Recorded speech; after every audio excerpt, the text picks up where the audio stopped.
Meet Rosa, 9 years, coding Medicare Advantage charts, same desk, same coffee, same stack of notes. This morning, nothing about her job looks different, but underneath her, the model just finished changing. 2026 is the first payment year that runs entirely on CMS-HCC V28. The phase-in is over. There is no more blending with V24.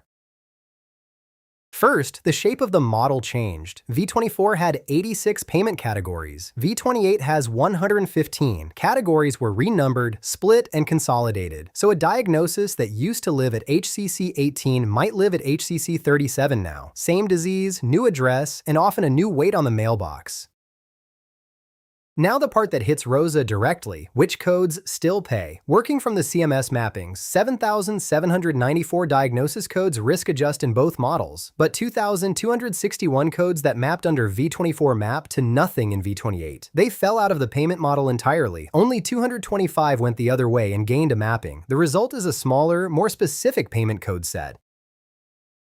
Here's the loudest example, protein-calorie malnutrition. Under V24, codes like E43, E44.0, E44.1, and R64, cachexia, all mapped to HCC 21, worth 0.455. In V28, that entire family maps to nothing. Malnutrition still matters clinically, and it still belongs in the record when the chart supports it. It just no longer moves the risk score.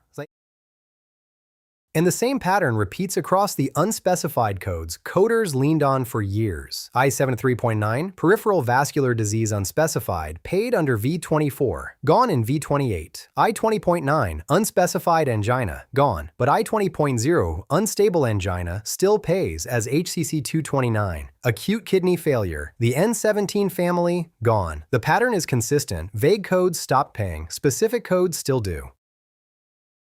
A few families went the other way. Benign carcinoid tumors, the D3A.00 family, map in V28 and never did under V24. There are 225 of these gains in total. Worth a scan if those diagnoses show up in your population. Even the codes that kept a mapping changed value. Uncomplicated type 2 diabetes, E11.9, went up 0.105 under V24, 0.166 under V28. But diabetes with chronic kidney disease, E11.22, came down from 0.302 to that same 0.166. V28 flattened the diabetes categories to one weight. Heart failure went up a little, and morbid obesity, E66.01, dropped from 0.25 to 0.186.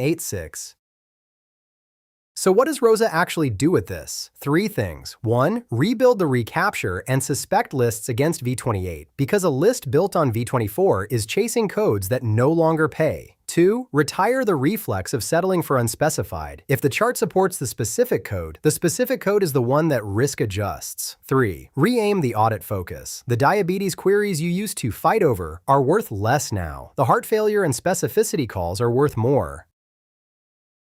If you want to sanity check any single code, the mapping and both models' weights are free to look up on our site. And the RAF calculator shows V24 and V28 side by side on the same patient. That is V28 in 2026. Fewer vague codes, more categories, and a model that finally pays for the specificity you were already trained to document. Thanks for watching.